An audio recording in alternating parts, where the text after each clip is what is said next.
Hello, welcome back. We're going to be talking a little bit more about Fusion 360 and modeling today, and we are going to model a simple wooden plane.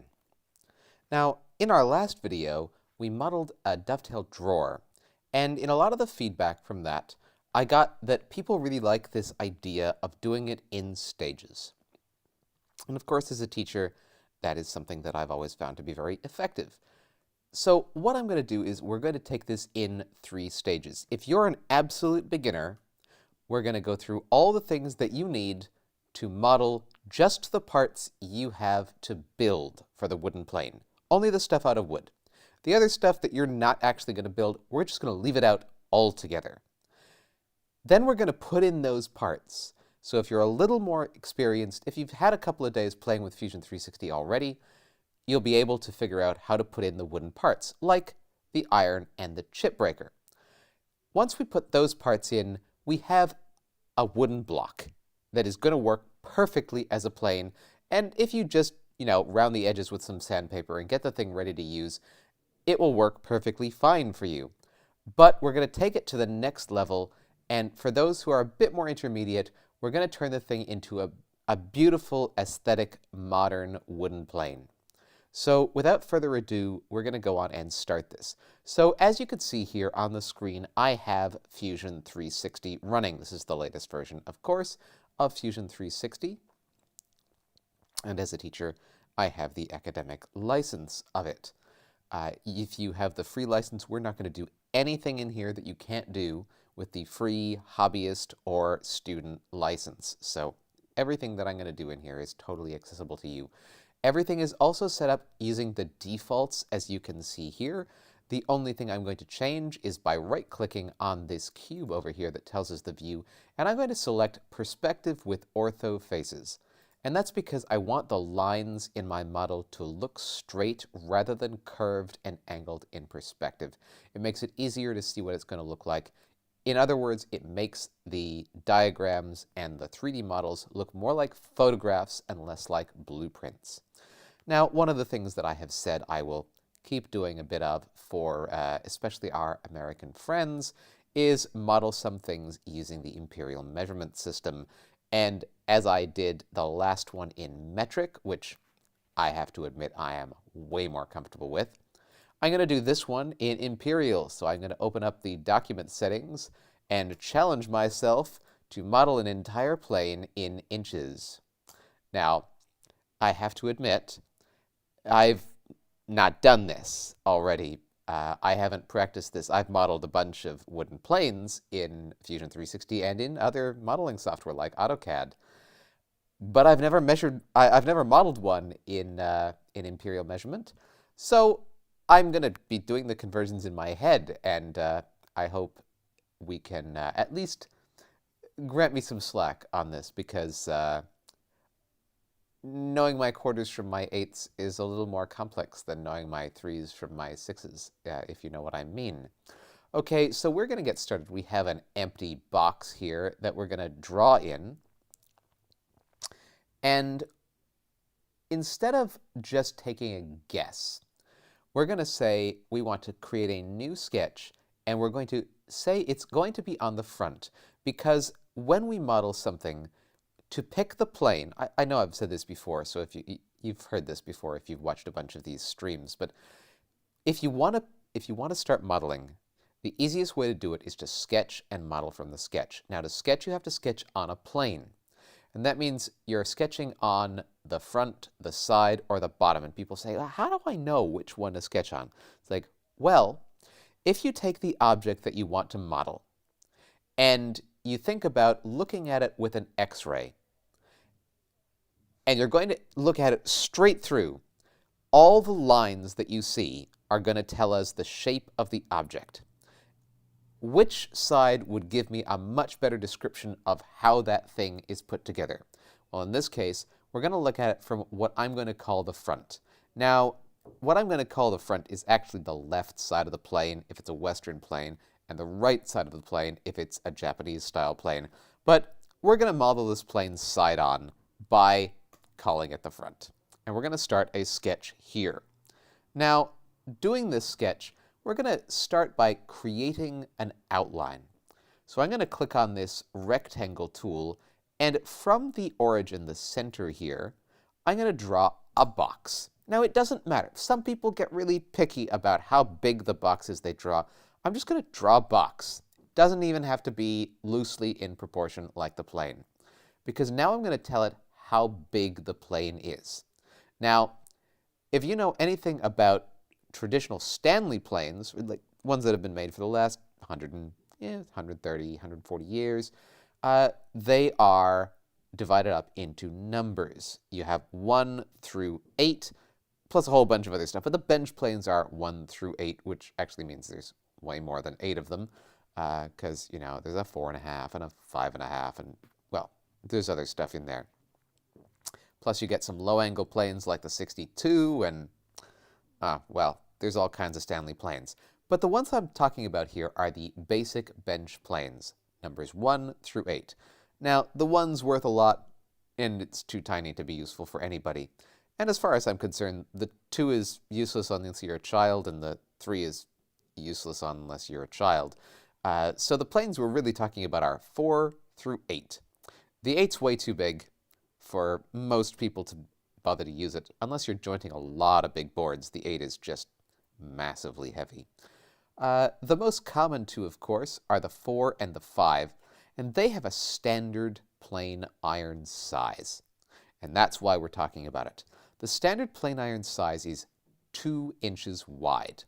Now, a 2-inch wide plain iron is really easy to find, because you can just go into any used plane dealer and buy a cheap used number 4 or number 5, and they're both the same thing, plain iron and chip breaker set.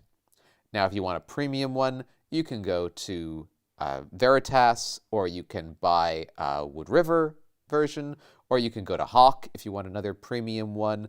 They're all fantastic. But if you're looking to do this cheap, just find somewhere that sells used planes, and there's going to be a cheap, beat-up old plane there that you can get for like $3. And in that plane will be a perfectly serviceable chip breaker and iron combination. And for $3, throw the plane away. Let's make a really nice plane here. We're going to make it a little bigger than a number 5, but it's going to be a bit lighter than a number 5. I always do my modeling in my favorite domestic hardwood, which is maple, so you're going to see it come to life in maple here. But you can make this out of any hardwood you like. And before we get started, I'd just like to say a few things about that. People will tell you that you should make a plane out of a particular wood. When they say that, smile. Then walk away and make it out of whatever wood you want. The plane is going to be totally fine as long as the wood is hard. The harder the wood, the longer it'll last. So people like beech.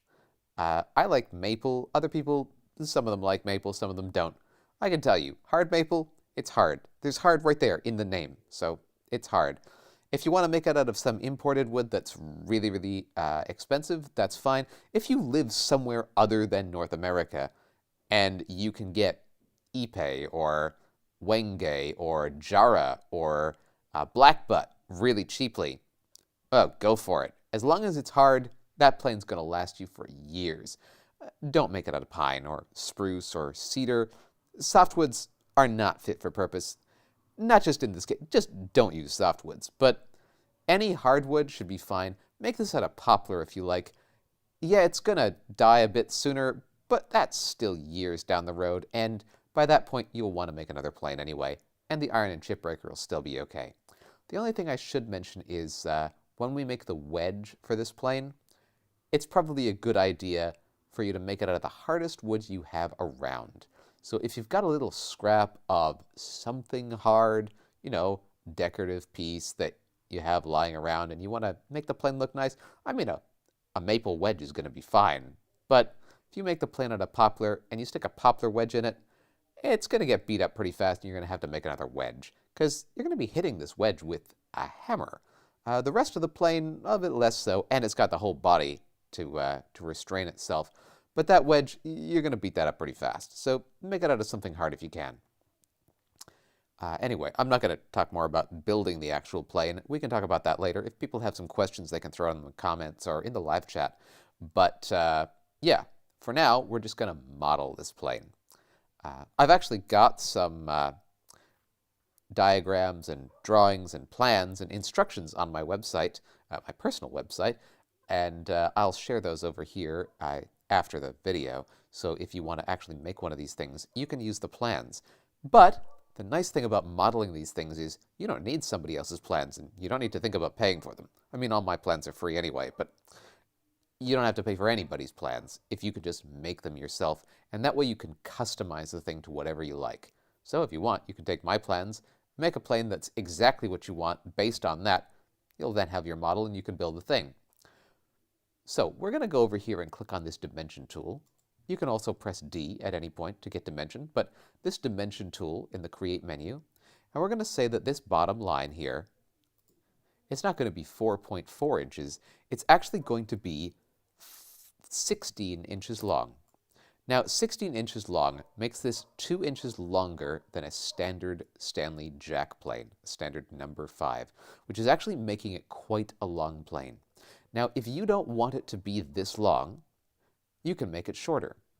And because I've stuck that in there and talked about it, we're going to do exactly that. We're going to take this and instead of making it 16, we're going to make it the 14 inches that a standard Stanley jack plane tends to be. And that's fine. We can come back and take a look at that after, and it's actually not going to change how we model the plane one way or the other. And like I said, I haven't actually practiced this. The other thing we're going to do is we're going to pick how tall we want the plane to be. Now, I think the plane should be about 2.5 inches. You can type this in as 2.5, or you can type this in as 1/2 with a space in between, and it will understand both. Fusion was obviously designed by people who know a lot more about the imperial measurement system than I do. Okay, so we have a side-on profile view of our plane. Now, this is going to be a laminated plane, a Krenov-style laminated plane, you might want to call it, but I would be very, very hesitant to throw Krenov's name in here because we're going to do a few things that he wouldn't like very much, or that he wasn't so comfortable with as you might imagine somebody should be. We're going to put the plane at a much, much steeper angle to combat tear out, and we are going to use a different style of pin than master designer James Krenov used in his planes, which are actually going to make our construction and modeling a little simpler. And we're going to shift the whole assembly around to put it in a place that actually gives us a much larger reference surface from when we're planing. So we're going to get that started. So first what we need to do is we're going to click on this line tool here, and we're going to draw next to the cutting edge our angle for the bed. Now, it doesn't matter what angle we draw, and we're going to draw the angle for the escapement. If these are not terms that you're familiar with, the angle of the bed is the angle that the iron, the cutter in the plane, is going to sit against. Now, this is going to be a beveled down plane, just like a Stanley number 4 or number 5 or any of the other standard Stanley bench planes. And a bench plane is the overwhelming majority of planes that you will see. Okay, so we have two in there, two lines, but we don't know what angle those lines are at, and it doesn't matter. Remember when I drew the box and I said, who cares what the box angle, what the box sides are in length? We're just going to use this dimension tool, and we're going to make them the angles that we actually want them to be. Now, I want this angle here, so we're going to click on these two here, and it says this is a 74.9 degree angle. Well, that's not the angle I want. A standard Stanley plane and most of their competitors used an angle of 45 degrees. On this plane, we're actually going to use a steeper angle, and we're going to make it 57 degrees, which is the angle that I usually recommend when people are making a plane. It reduces the tear out. We'll get into that a little bit more after we get the rest of this mocked up. Now, this escapement for where the chips are going to come out, we're going to make that 45 degrees to let the chips come out more easily. Now, we already have our shape of our plane, and you could make this, but that's a really, really big opening between the two, and we don't want an opening that's that big. We want that opening to actually be quite small. But first, let's see how close to the back end of the plane, the area behind the cutter, we want this cutter to be. Now, if I drag these around, you can see I can just literally drag them on the screen to try them out. If it was a Stanley plane, this would be about 30% of the way back. Well, more like a third, but sort of 30%-ish. It would look something like that. Maybe a little closer to the middle, depending on which model. But we're going to move it way back here. And we're going to push this escapement mechanism almost right up against it. We're going to figure out exactly where that goes in a minute. But I'm going to say that the distance between the top of this, this bed angle here and the back of the plane itself is going to be 1 3/8 inches. And then I'm going to come down here, and I'm going to zoom in by rotating the mouse button forward, and I'm going to drag this a little over so I have some space. And I am going to put in, again with the dimension tool up here, the distance between the bottom of this angle and the bottom of this angle. So I click one and then the other.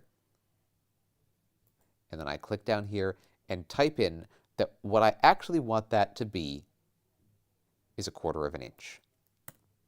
Now, is that actually going to be 1/4 of an inch when we model it? Maybe. Is it going to be 1/4 of an inch when we make it? No. It's going to be almost no space at all. And we can move this around later.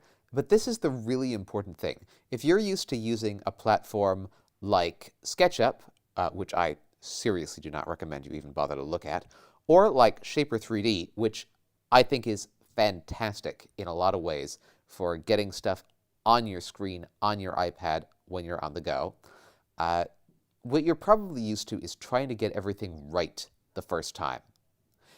In Fusion, don't try to get things right the first time. Try to get things in the general neighborhood and come back and deal with them later. Because we are talking about a parametric and history-based modeling software where it is based on sketches and numbers that you can edit anytime.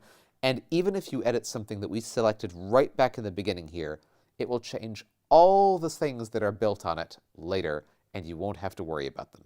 So we're going to say that's 1/4 of an inch, and we're not going to have to think about it later. Because if we want to make it tighter, we can make it tighter. We want to make it looser, we'll just make it looser. So we have our sketch finished, and that's what our plane is going to look like from the side.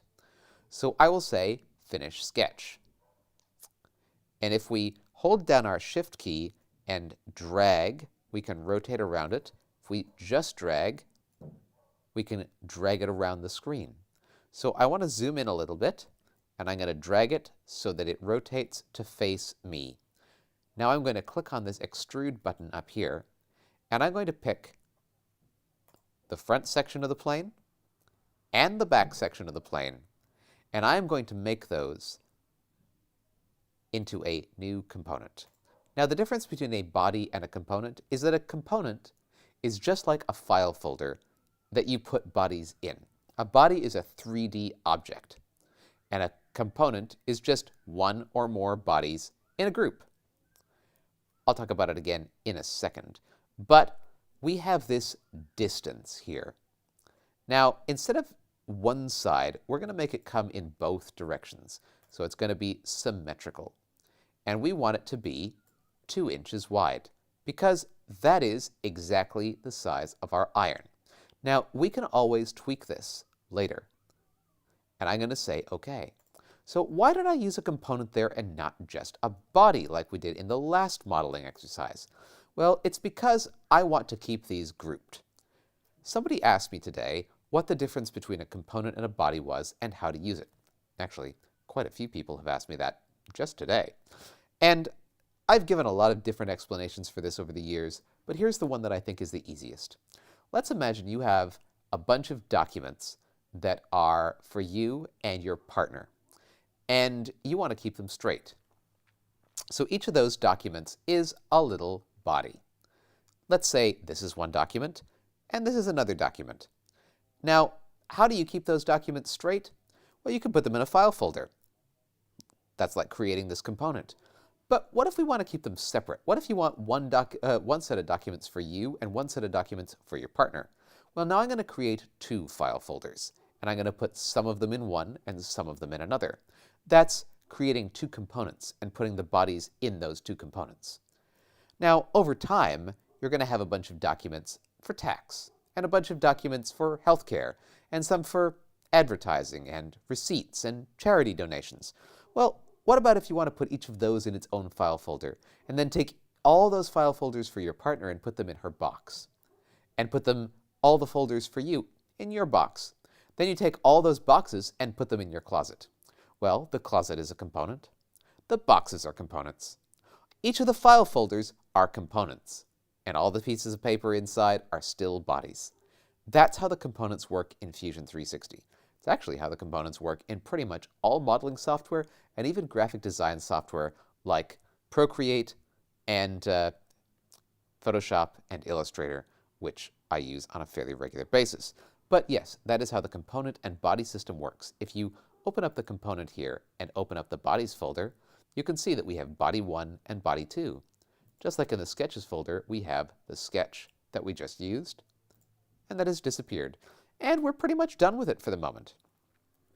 When we go back to modeling this at the end and try to shape it so that it looks a bit prettier, we're going to come back to that first sketch. But for the moment, we already have everything we need for our plane to function.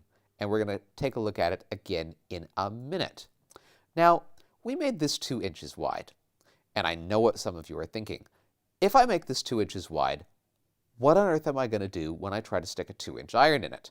Well, you're absolutely right. So why did I do that? I did that to show you this.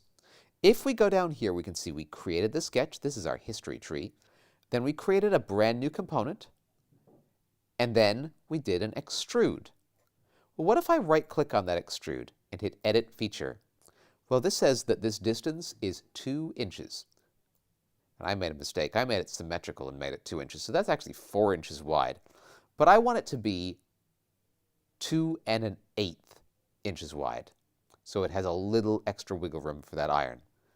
Now, I want the total to be 2 1/8. So we're going to make this 1 1/16 wide. 1 1/16 wide. Okay. Now, how do we check that? If I come up here and click on this measuring tool, and I say that I want to measure from this line to this line, it tells me over here that the distance is 2.125 inches. That's 2 1/8. And if I zoom in, we can see it also says up here 2.125 inches, or 2 1/8. I'm not sure if Fusion actually has the ability to show it in fractions. I've never gone looking. But we're finished with this measurement tool. You can always get that measurement tool up here in Inspect, and you can push I for Inspect at any time to measure whether it's in a 2-dimensional drawing or 3 dimensions, and you can measure anything you want. Say, for example, I want to measure the length of the plane. If I hit I, and I click on the top corner here, and the bottom corner here, well, the back corner here, it is 14.00 inches, 14 inches long, the length of a Stanley number 5. So we have our 2 pieces. Now, we want to laminate 2 sides on this plane. How big are the sides going to be? Well, I think we're going to make them exactly 1/4 of an inch wide. You can make them thinner, you can make them thicker, but that's as close as you can get to a solid surface, and you don't want the plane to be too bulky. And a quarter on each side will make this plane, what is that? 2/4 is a half plus an 1/8 for the extra plus 2 inches is going to be 2 5/8 wide, which is almost exactly what a Stanley number 5 is in width too. So other than the fact that we've shifted the bed up so that it's more like one of those hospital beds in terms of steepness, and we've moved the whole plane assembly way to the back, which I'll talk about why in a minute, we're pretty much making a Stanley Jack out of wood, which is great. And even Stanley did that sometimes. They called them transitional planes, which I have to say I am a huge fan of. We'll model one of those someday, but it's quite a lot more complex. Okay, so we're going to turn back on our sketch, and I'm going to show you how to quickly do this without having to sketch another box. Because we all know that we could come down here and click on this side and sketch another big rectangle and make sure that it goes from this line to this line and all that. Not necessary. If we turn on our sketch, we already have that rectangle. The only thing we have to do is turn off these two bodies so we can see our sketch. Click Extrude and select all three pieces. Looks like a rectangle to me. Now if we turn back on our bodies, we want to start one side of this new three-dimensional object from another object. We're going to start it from the front face here. And we're going to, instead of going from a distance, I mean, we know it's 2 1/8, but what if we want to change that again? Well, let's make sure that we don't have to worry about it. It's going to be exactly the same size as to object. I'm going to rotate around here and pick the other face. Let's keep looking at this. Now it has changed my operation to cut here. It wants me to make a big hole in it, but I don't want a hole. What I actually want is another new component. Okay. So, what have we got? Oops, I made a mistake. And I made the same mistake every student I've ever showed doing this has made. Instead of actually going in the right direction, I've gone the wrong way.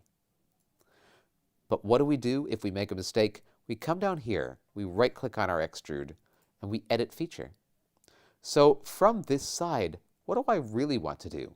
Well, instead of going all the way across the plane, I want to go up here and I want to say distance 1/4 inch.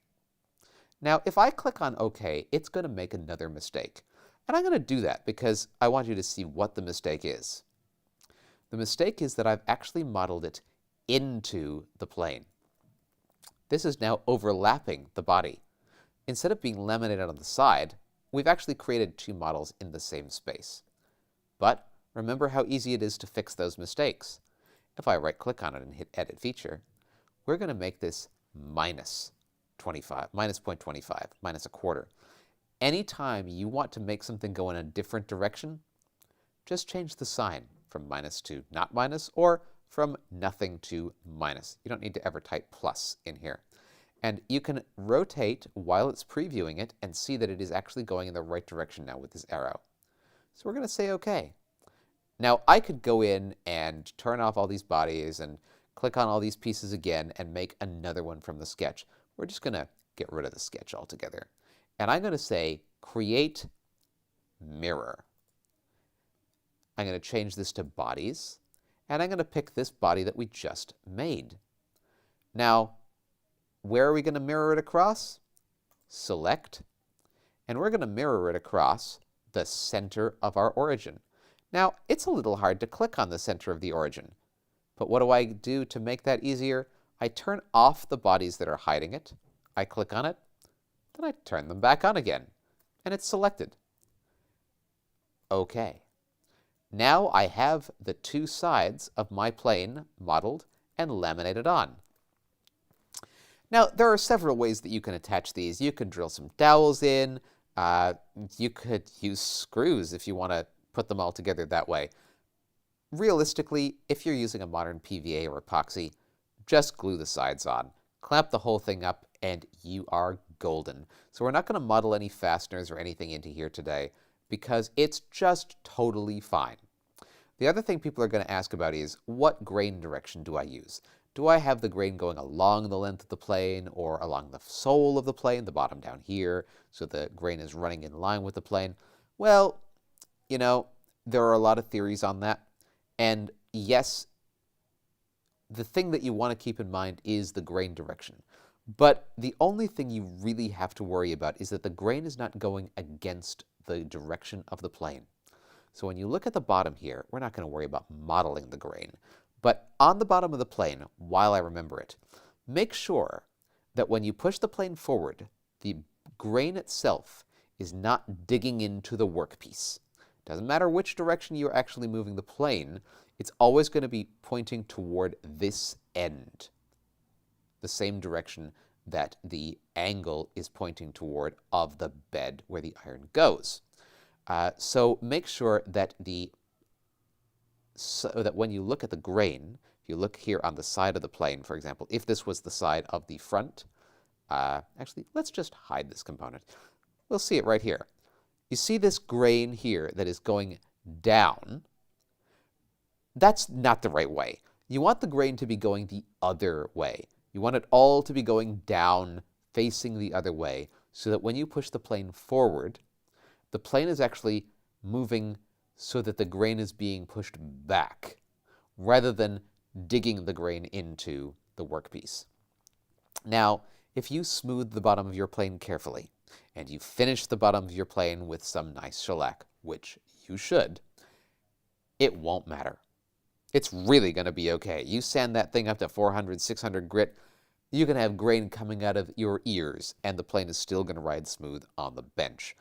But when it comes to planing, stack the odds in your favor. Make sure you get the grain going in a direction where when you move the plane forward, you're actually smoothing the grain down rather than standing the grain up. Wood grain is like the fur on the back of a dog. There's one good way to pat a dog. There's one really bad way to pat a dog that the dog is not going to be very happy with. If you pretend the grain on your board is like a dog, make the dog happy. Run your plane, pet your dog in the right direction. So we've got our plane here modeled up, and it's minus a few things. Well, when you think about a chip breaker and an iron, the chip breaker and the iron on a standard Stanley set, and on most other sets, is actually going to be inset using an attachment screw. Now that attachment screw is actually where the cap iron mounts on as well on the front of the plane. But we're not going to use a cap iron here, we're going to use a wedge. Now, the thing that we need to do is leave some space for that screw. Now, I can tell you that that screw is about, well, it's going to sit in a notch that's, let's say, 1/2 inch wide and 1/4 inch deep. If your screw head pokes out below your iron a different amount than 1/2 inch by 1/4 inch, you're going to want to make this a different shape than what we're making it right now. But I'm going to go over here and say, create a new sketch on the bed. And I'm going to go in here and I'm going to turn off the first component and the second component and see where our sketch is actually going to be. It's going to be this blue box. We don't need all that wood to sketch on it. The only thing that I need to do is draw a rectangle. We're going to use a center point rectangle, so we stay right in the center. And I'm going to draw it so that it goes up to the top of this box. Now, we're not even going to try to get it right on. I'm going to hit Escape to get out of that tool. And I can see these two lines, they're not in the same place, but I want them to be in the same place. So I will say constraints, collinear. Collinear means the same line. So this line, the top of our wedge, and this line, the top of our bed, and this line here, the top of our inset, are going to be the same line. Well, that's great. But that's actually going to be a bit of a problem for us. Because if I dig this in, it's not going to fit quite right. So what happens if we have a constraint that we don't want? Well, we can zoom in here, and I can click on this coincident line here and just hit delete. And now I can see it's no longer mapped to it.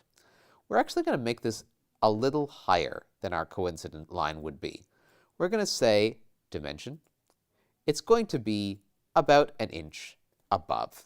Now, it doesn't have to be 1 inch above. It can just be a little bit above, but you'll see we're going to use this to cut a notch into this piece, and any overlap is just going to disappear. Now, on the bottom of this, we need an arc, because it's a round thing. You could make a square notch for this, but it's going to look ugly. So I'm going to click on our arc tool up here, create arc, and it's going to go from one corner to the next corner, and I'm just going to pull it down here. And if I do that, it looks like a big bulbous nose on the end of a stick. Well, that's not quite right. I want it to actually continue this line right into the other line with a beautiful tangent curve. So I'm going to click on this tangent up here, and this line is tangent to this arc. This line is also tangent to this arc. Oh, right. It's over-constrained. No, we don't need to do that. It's tangent to both arcs. I forgot. It's not just a rectangle, it's a center point rectangle. So it is symmetrical around the center. Now, how wide did we say that screw was going to be? Dimension. How wide? 1/2 inch. Now you can see it's centered on the circle, but it's not centered on the actual workpiece anymore. So let's drag this out of the way a little bit, and we're going to need a place to center this. So I'm going to create a line from the midpoint. You see this little triangle here, right down the middle of our piece to the other midpoint. Now if I click on that, I'm going to hit X and turn that into a guideline, a reference line. Now, I want to make sure that this slot is centered on our piece, so we're going to make sure that it is coincident in the same place as this center line. We're going to drag it down a little bit. We already know it's poking up 1 inch. How far from the bottom do we want this to go? Well, on a standard Stanley iron, we need about 1 inch from the bottom. So we're going to drag from there to the bottom. We're going to just type in 1 inch with our dimensioning tool. Now we're going to cut this in 1/4 inch deep. But that's our model done. Remember, we've way overshot the top here, but that's okay, because it doesn't matter. We're only using this as a sketch. Make sure that your sketch is accurate in the parts where it matters, and that it's bigger or smaller than it needs to be in the parts that it doesn't. You don't need accuracy in the other places, because the modeling system doesn't care as long as the sketch isn't used. Now, if we turn back on just our first component, and we go to Extrude, and we're going to pick all 3 pieces of our little diagram. Now, this arrow is telling us that we're going to be making an extrusion up, away. Now, that doesn't look very much like the slot we want to cut. It looks like the inverse of the slot we want to cut, right? But instead of that, we're going to change that distance to be -1/4 inch. And it is going to cut a nice little hole into that slot. Now, you see why I made it overshoot the runway? If we had just made it to the top, it would be going in at an angle, and there would be a little piece here left over we'd have to clear out later. And that would be easy enough with a chisel, but I don't need a chisel when I'm modeling. I could just overshoot the runway, and you see this extra part that's being cut off up here? Well, there's no wood there, so it's just like putting a chisel through air. Okay, so now I have a little slot for my thumb adjuster screw to ride in. It looks a little narrow, but if I remember correctly from the diagrams, it says that it is 1/2 inch.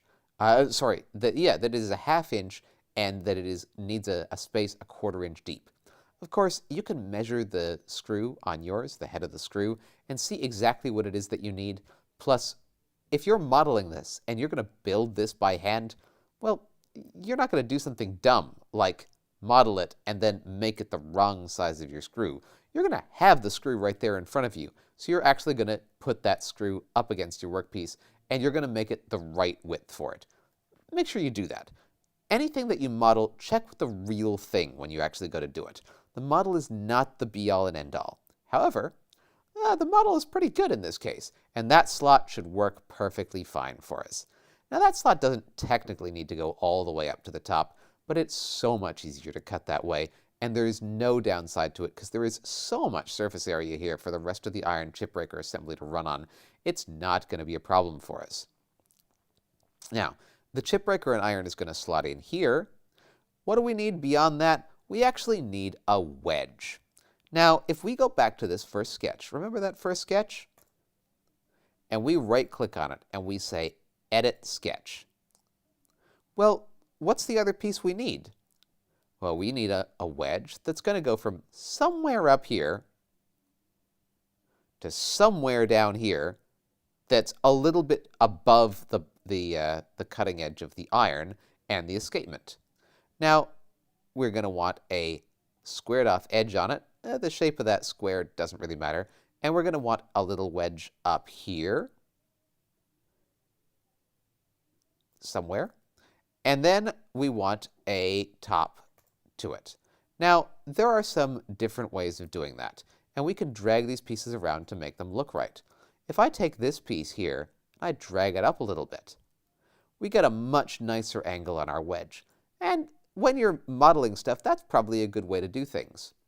So I like the way this looks, sort of, but we want to be precise about this wedge. We're going to say that the wedge bottom is parallel to the bedding angle. So we're going to click this parallel constraint up here, 2 parallel bars. We're going to click the wedge bottom, and we're going to click the bedding angle. And that is going to make it exactly 57 degrees off the base. Great. Now we don't want the top angle to be that. We actually want to go to our dimension tool and say that the angle between the top of the wedge and the bottom of the wedge is, well, what is that? Well, I'm going to make it 7 degrees. You can pick any angle you want, but we're going to make it 7 degrees for the moment. We can always change that later. I don't actually have the diagram for my plane that I was showing earlier in front of me at the moment, and that's fine, because you know what? It really doesn't matter that much. And when you actually are going to make this thing, you're going to make it the angle that is on the plans, not just the one that you model, and you're going to do plenty of research.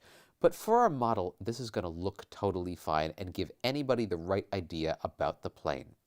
Now, how big a wedge do we want? Well, we want the wedge probably to be about 3/8 of an inch thick. So I'm going to say that at its shortest edge here, between this point and this point, it is 3/8 inch thick. And at the back, well, we already know what that is, because,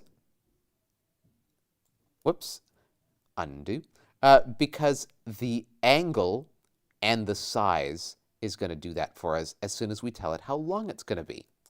Now, I want that wedge to probably be approximately 2 5/8 inches long. Okay, so we have 2 5/8 inches long. And what if we go in here and we make sure that this is a good tapping angle? Now, what is a good tapping angle for a wedge on a plane like this? Well, I think that between the top of the wedge and the top of the plane should be about 25 degrees for the hammer to hit it. You can pick any angle you want, but I like 25 degrees. Tomorrow I might like a different number, and I could just change that. If you have a number you like, put it in there. Now, all of this is now constrained except for one very key feature. How far from the bed is it actually going to be? Well, it's going to be the thickness of the iron plus the thickness of the chip breaker, and that, even on Stanley planes with their default irons, varied quite a lot over the years. But we are going to say, at the moment, that it is going to be 1/8 of an inch for the iron and 1/8 of an inch for the chip breaker. That's probably not actually what yours is going to be, but measure yours and use that for your model. So between these two, we are going to use 1/4 inch, 1/8 plus 1/8. And now we need to know how far from the bottom of the plane is our wedge actually going to sit. So our one final dimension is from the bottom of the wedge to the bottom of the plane. And we're going to say that it's not going to come any closer than 5/8 of an inch, which means it's going to stick up a little bit above the top of the plane. Now, this looks a little steep, 25 degrees. Maybe you want to make it something else. Maybe you want to make it 30. Maybe you want to make it 20. You can play with these numbers as much as you want. The important thing that I can tell you is to make sure that when you have all these measurements in place, you drag them around so they sort of make sense and you can find the ones that you're looking for quickly. The ones you might want to change, for example. Now, if we look at all these, they are all black. That means they are all fully defined. And that means that they're not going to go anywhere if you try to drag them around. If you try to drag around a line or a point and it goes somewhere, you need to give it some measurements. If it doesn't have measurements, the whole thing is going to go absolutely haywire when you try to model and build around it. But we have everything is black now. So we've got our wedge here. And what's the only other thing we need? We need a pin. So a pin is round. Now on a Krenov plane, this pin is actually going to be a square piece of wood with two rounded ends on it. And that is so much more complicated than it needs to be. We're actually just going to take a brass pin and shove it right through the plane. And we're going to draw a circle right there with our circle tool. Now, we drew that so that it was touching this wedge, because that's how it's going to be. If you drew it, and let's say you didn't, I'm going to zoom in here. I'm going to delete it, and I'm going to draw it again without it touching this wedge. Draw it without touching the wedge. How do I get it to touch the wedge? Instead of trying to get it right with the mouse, I'm just going to click this tangent button, click on the circle, and click on the top of the wedge. And now it is tangent to the wedge. The only thing I want to make sure now is that it is sufficiently down from the top. So we're going to click on dimension. Between the top and the center of our circle is going to be 7/8 of an inch. And I now need to give the circle itself a dimension. So again, dimension, our circle, and it says that it is some weird number of inches. But we're going to actually make it a 1/4 inch piece of brass.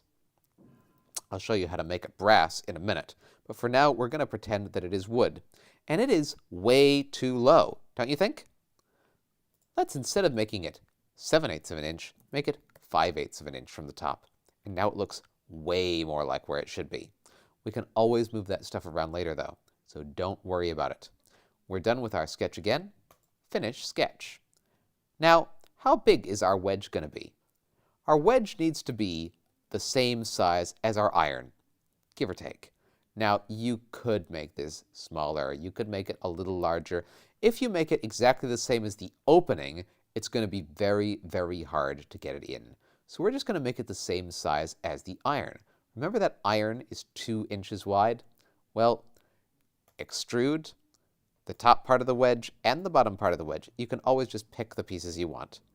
And I'm going to make this expand symmetrically 1 inch in both directions. I'm going to say this is also a new component and say OK. Now that's fine. What's the other piece we need? We need that bar. Extrude the rod, and we are going to make it turn on our 2 sides again, and we're going to go from the object, one side, distance to object, click on the other side, and I'm going to make that a new component. And now you see, if I turn off that sketch, we have a wedge, we have a bar, and the bar goes right through these outside edges. Now, that wedge looks pretty big, and maybe it is. And if I check the plans, that might actually be totally the wrong size for that wedge. But I think we'll do with it for now. Now, what do I want to do with this pin? Well, I would like that pin to come through both sides. So I am going to go up here and click on Combine. And I am going to take this side, and I am going to rotate this whole system up and use the pin to cut a hole. Cut, and keep the tool so the pin won't disappear, and say OK. I need to do that to the other side as well, so instead of finding the command again, I just right-click on the background, say Repeat Combine, pick the other side and that pin again, and say OK. Now, If I hide the pin and go down and look, we now have a hole going right through both sides, and if we turn the pin back on, look at that. Our pin fills in the sides. Now, we could do a bit better than that, right? In terms of modeling it, we've modeled everything we need to model here except the iron and the chip breaker, which I said we're going to do later. So if I hit A for appearance, let's go in here and look at this. Actually, before we do that, let's name some of this stuff. What's the first component? The first component is the body. The second component, that is the sides. The third component is the wedge. And the fourth component is the pin. Oh, 1 second. My computer is telling me that I have to restart one of the pieces of software, or it is about to crash. Just give me 1 second in here.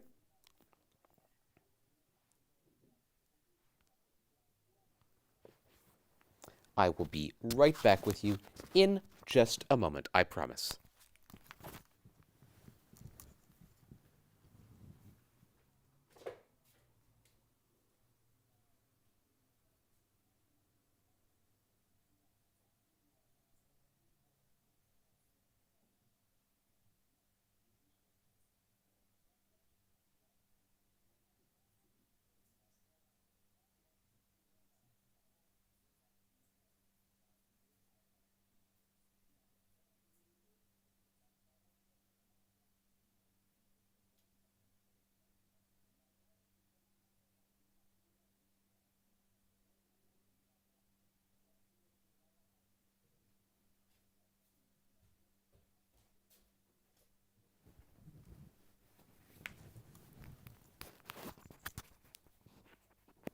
Sorry about that for anybody who was watching this.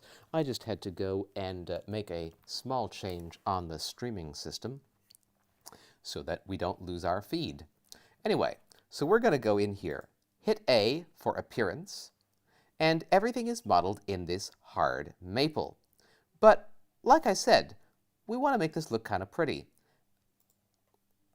If you were going to make this and put it in your shop, you might use hard maple for all the pieces, but I think as woodworkers, we probably would make the sides out of something that is a bit of a contrasting wood, just for accent. So let's say we're going to make it out of a couple of scraps of walnut that we have. So I take the walnut and I'm going to drag it over here to the sides. So now we have the sides out of something different. And while we're at it, why don't we say that we're going to make this wedge out of something that we have lying around. We're going to make the wedge out of oak, just so that you could see it separately from everything else. But wait, do you think that looks any good? I don't know. I don't think that looks very good. So let's go over here and take a look at what other options we have. Let's say we have a stained piece of maple. We have 3D maple stained dark semi-gloss.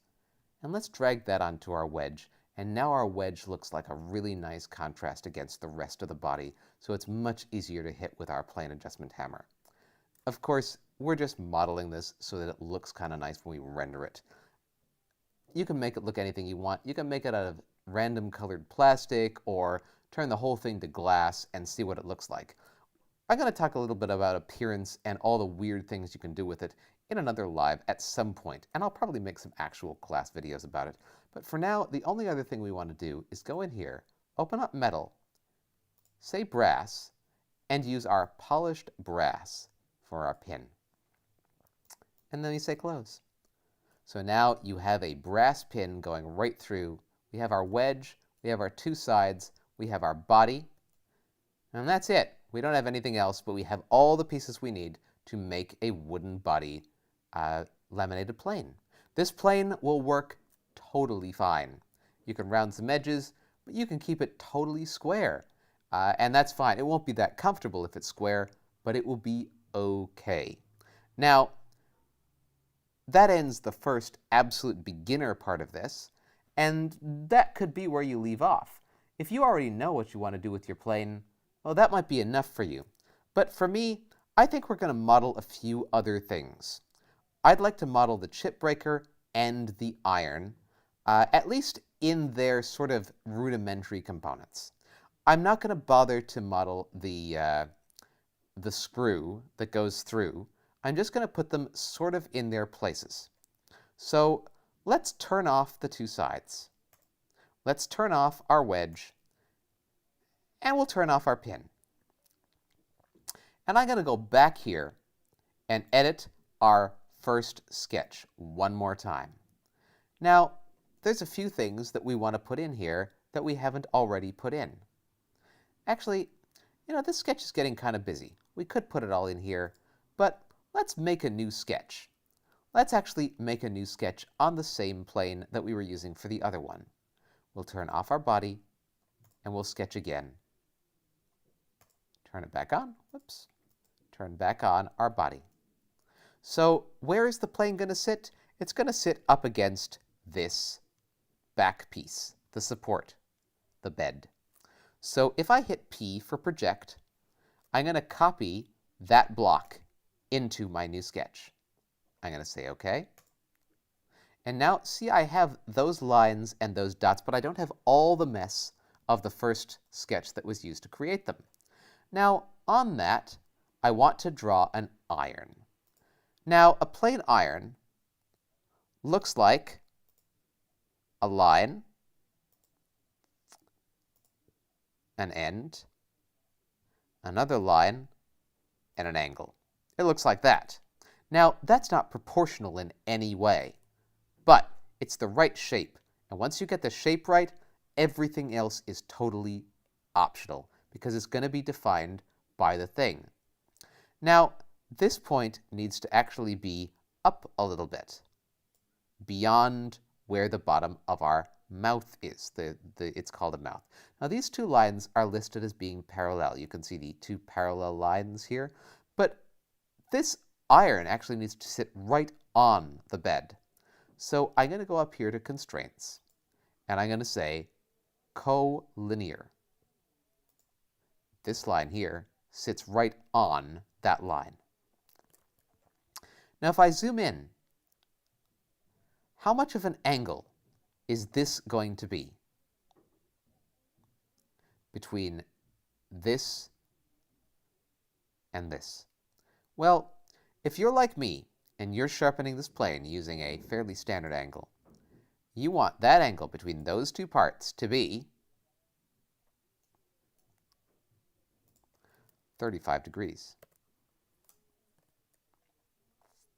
That's what I sharpen all my bench planes to. If I drag this up, we can see sort of where it's supposed to be. Now, I want that bottom part to be sticking out just a tiny bit below the mouth, and I'll figure out where that is. So I'm going to say D for dimension, from the bottom of the plane to the tip of the iron vertically is going to be 1/16 of an inch. Now that's way too big for a smoothing plane, but we'll pretend it's a 1/16 of an inch because that's absolutely the majority you're ever going to want to stick that thing out. Even if this was a jack in its fully jack ripping the board apart model, 1/16 of an inch is going to be absolutely plenty for you. And that's pretty much how it's going to look. Now, how thick did we say this iron was going to be? 1/8 of an inch. Dimension, from the top of the iron to the bottom of the iron, 1/8 of an inch. Enter. Now, doesn't that look an awful lot more proportionally like an iron in a plane? The only thing we need to define now is how long the iron is. From that point to that point. How long is our iron? Our iron is 4.5 inches long. You can type 4.5 or 4.5, and it is 4.5 inches long, which is one of the standard lengths for an iron. All right, what's the other piece we need? Now, we could draw a complex curved chip breaker, but I really like the chip breakers that come on a lot of newer modern planes, like the Veritas chip breaker and the Hawk chip breaker as well. They're shaped just like a piece of metal that is angled on one end, and they're pretty thick. We're going to, if you want to measure one, that's okay. We're just going to draw an angle up, a parallel line up, and a perpendicular line down. And now we're going to dimension some of those things. From the end of the iron to the end of the chip breaker, we're going to make, again, a 1/16 of an inch. If you were actually going to use this for smoothing, that would be way too much space again between the two. But if you're going to use this for a scrubbing operation, like a jack plane is usually used for a plane this size, well, 1/16 of an inch is probably perfectly fine. We're going to say that the chip breaker is 1/8 of an inch thick, not 1/18 of an inch thick, 1/8 of an inch thick. So we correct that. And we are going to say that the angle on the chip breaker, hello, sorry, my mouse went kind of weird there. The angle, if we dimension it, from one to the other, those two lines, is going to be 70 degrees. Now, is the chip breaker 70 degrees? Well, probably not. It's probably 50 degrees, and that looks fine. The only other question we have now is, how big is the chip breaker? Well, the chip breaker on our plane that we're modeling, since we don't actually have a chip breaker to measure, is going to be 3.5 inches long, which means it's shorter than the iron, but it's going to stick up a bit beyond the edge of the wedge. Now remember, we have a wedge in here, and we have a pin in here, and these are all constrained in between. They're going to be between the two pieces. Now this is a two-dimensional model, but we can even rotate right around and see where our sketch is. Now, in your head, this is probably exactly what you imagine a plane body to look like. So it looks pretty good. Finish sketch. Now, if I look at this side on, and I say I want to extrude, click on our extrude tool, click on the iron, and we want to make sure that that goes a distance in both directions, symmetrically, and our distance is 1 inch in each direction. Now it wants to join that to something, but no, we want a new component, and we'll hit OK. We now have an iron. It's sort of an iron, and it's made of wood, but if you look up here, we have this little piece beside it on both sides. Remember, we left 1/8 of an inch wider than the 2 inches, so we have exactly a 1/16 on each side. Now that's good. Our sketch has disappeared on us, so we can turn it back on, sketch number 3. And I will say extrude again, chip breaker, new component, but instead of measuring it again, I'm going to say that object from the back side of our iron to the distance to object to the front edge of our iron, new component. Okay, so now I have a chip breaker and I have an iron. I'll turn that sketch off so you can see it. And you can see one is now sitting right on top of the other. Now they're kind of hard to see in this model, so we're going to go back into our appearance. A lot of people do this all in big black boxes, but we're woodworkers. We like the look of the wood. We wouldn't be woodworkers if we didn't like the look of the wood. And we want to know if things are wood or metal and exactly what they look like. Now, that iron is going to be metal. It's going to be made of steel. And it is going to be made of cast steel. No, it's not. It's going to be made of something else. But all we have at the moment is cast steel and rough steel. So we're just going to use our rough steel here, and we're going to stick that on our iron. And that chip breaker is also going to be steel, and we're going to drag steel up here onto it as well. It's going to kind of look like they're both the same thing, so just to make a difference, I'm going to go up here and I'm going to open up this stainless steel here. And you see this polished stainless steel? Well, we're going to cheat a little. And we're going to make the iron polished stainless steel. Because if you polish that iron up the way that you should be polishing it, it's going to look like stainless steel anyway. And I'll say close. Now, we could model a screw that goes all the way through from one to the other and sits in that groove. Should we do that? Well, I don't know. Why don't we just do that? let's model a screw that sits in that groove. So I'm going to draw on our face here. I'm going to turn off the body and just have the face. So I'm going to draw a line down the center from the top. Whoops, I didn't get the center.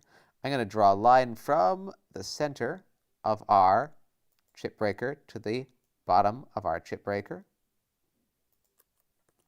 And I'm going to make that a guideline by clicking on it and pushing X, because I want our screw and our screw hole to be exactly in the middle.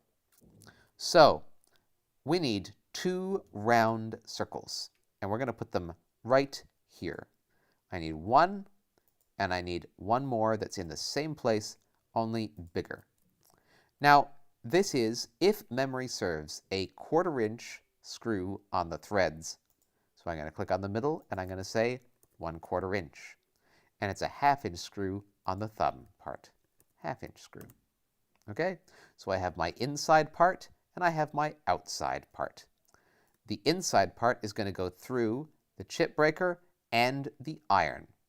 And the outside part is going to go just into the part that we cut the groove in. Now, we're not going to try to make this accurate and look like an actual screw. If I wanted a real screw, I could go up here to Insert McMaster Car Component, and actually insert a real thumb adjustment screw.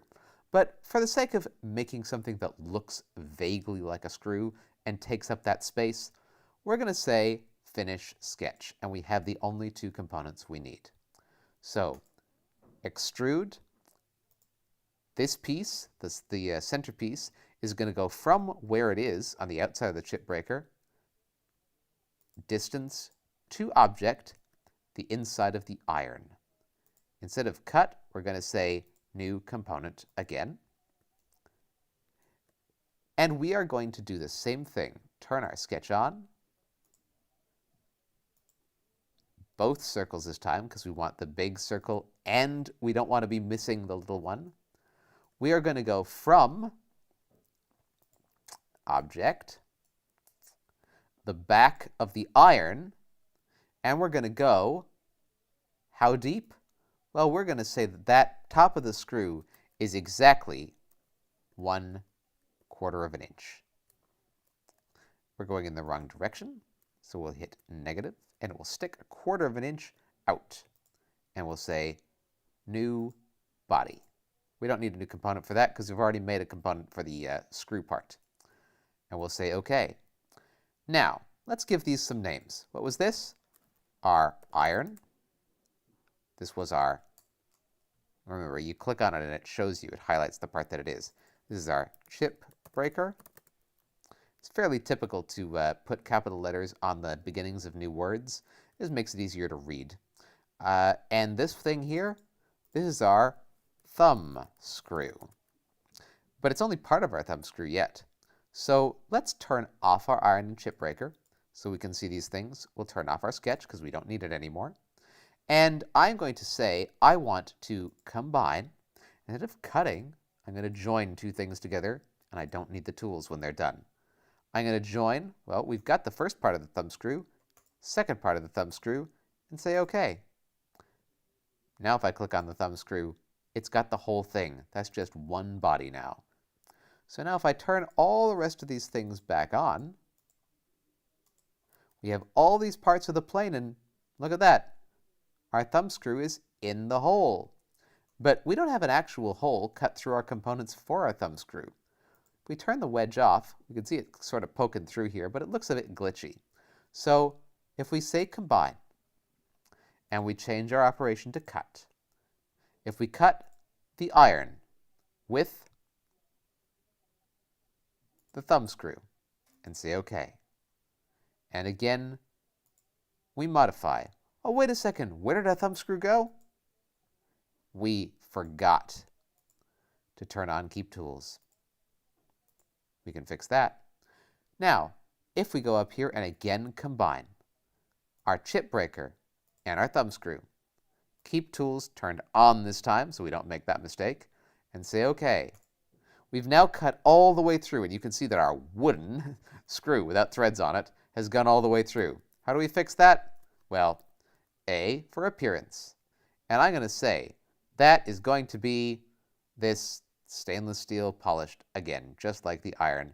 And we'll drag it onto thumb screw. And now if we take a look down this little slot here, you can sort of see that screw in there. And if we turn the body off, our screw is now protruding out the back of our iron. No problem. Now we've only modeled that just so that it looks like it's the real thing, because we're not actually making the thumb screw. We're just making the plane. All this is just to make it look more easy to visualize. So here's the lesson for this. Model the stuff that you think is going to make it easier for you to design and build the object. You don't have to be accurate about the stuff you're not going to build. Just shove it in so you get an idea of what it looks like. Remember, this is Fusion 360 for design.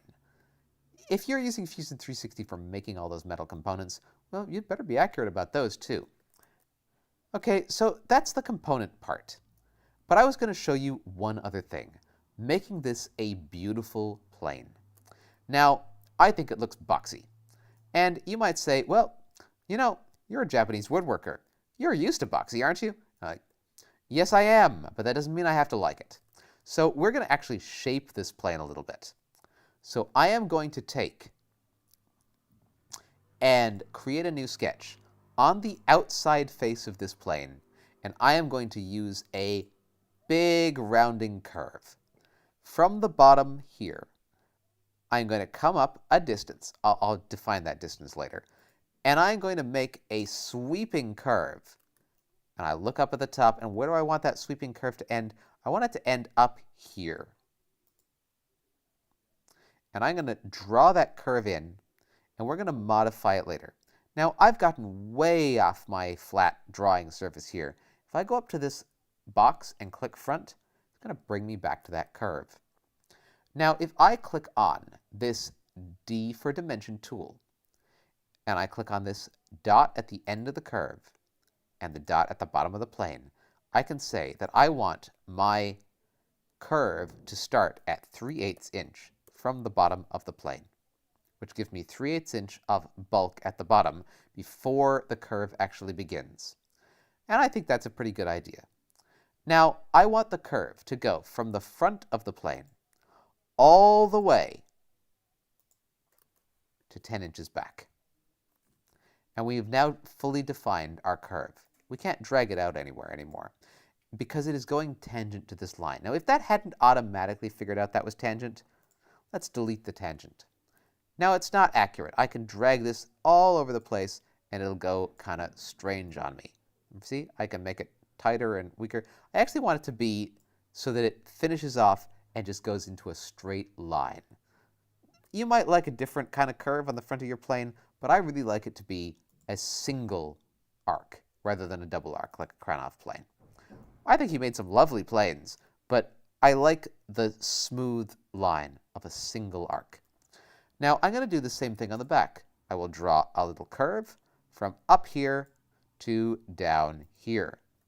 And I'm going to make that, again, it's going to be tangent to something. But it's not going to be tangent to the top of the plane. It's going to be tangent to the back of the plane in this case. So let's say we want that to end the same height above. I could put in an 3/8 of an inch down here. But realistically, that's not what I want to do. I want to go dimension from here to here. And instead of typing it in, I want it to be the same as this one. So I'm just going to click on that and hit enter. And so now if I change that, let's say I change that to be a 1/2 inch, it'll move both up. And if I change it to be 3/8 again, it moves both back down. No problem. Now, I want that curve to end a little back from that piece. So how far from the back of the plane do I actually want it to be? Well, I only want it to go an inch in from the back of the plane. And that's going to be like a little thumbnail mold. And you can see how that's going to do when we put that mold on the plane itself. I think that's pretty good. Let's take a look and see what that actually looks like. If I say Finish Sketch, we've got those two curves. And if I click on Extrude, and I click the area above that curve, and I click the area above this curve, and I say Cut from one side, which is the side that we're on, to, and I go over and I pick the other side of the plane and hit OK. I now have a plane that looks very, very much like the shape of a very interesting whale, complete with its eye up here. And if we wanted to draw on the side of our plane a little mouth there so that it was smiling, we would be able to have Moby Dick, the jack plane, right there. And I think that actually looks pretty good. There are ways to make this plane look a bit prettier. You could put in a little dip in here, and that would make it look a bit more like a Krenov plane, but it will actually weaken the support that this wedge is having from this pin. See, if there was a little dip in here, and it wouldn't actually make it any easier to excavate the stuff that is at the top of this excavation point.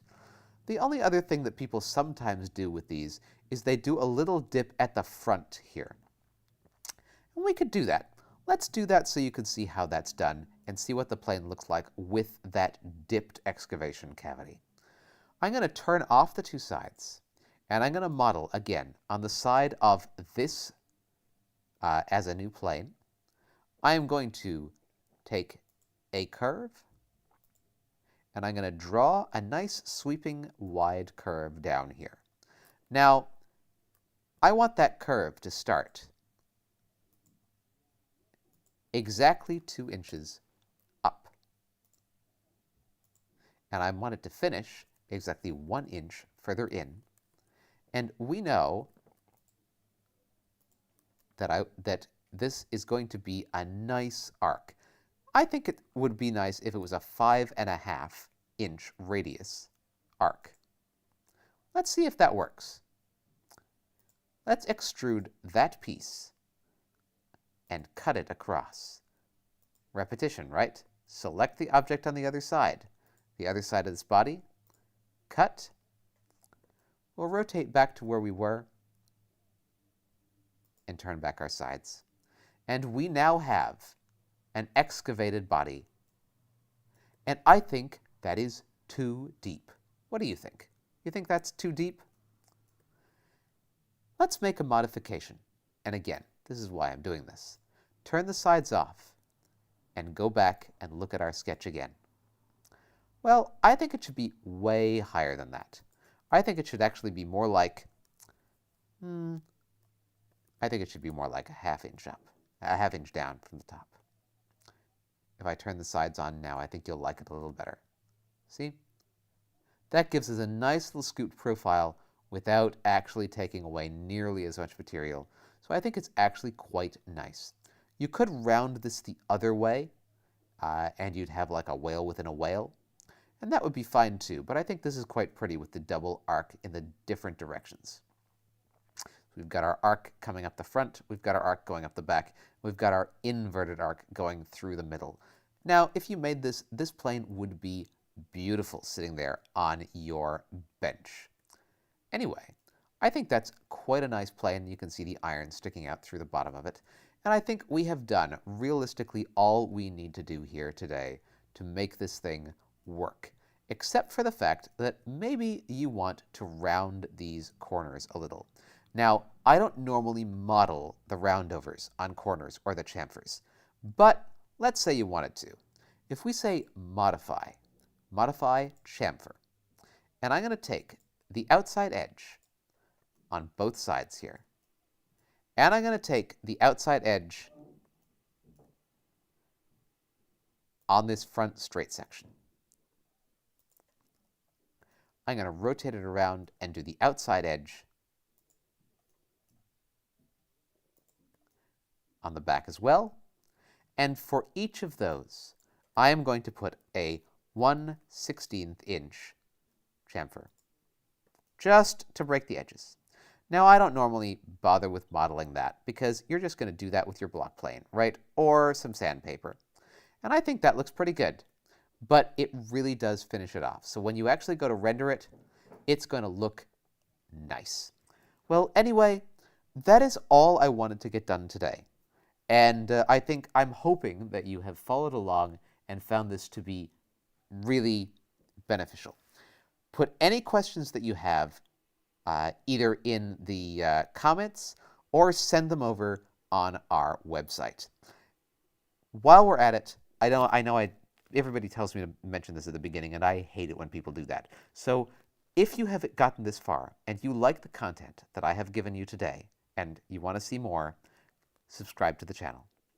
If you like what we've done, click on the like button. If you don't, click on the dislike button. Go ahead, just click on it if you really didn't like what I did. But I do have a request.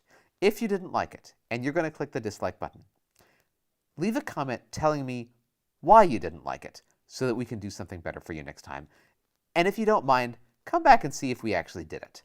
And you can still continue to dislike if you don't like them, but, we try to do stuff for you here, because these are free videos for your benefit.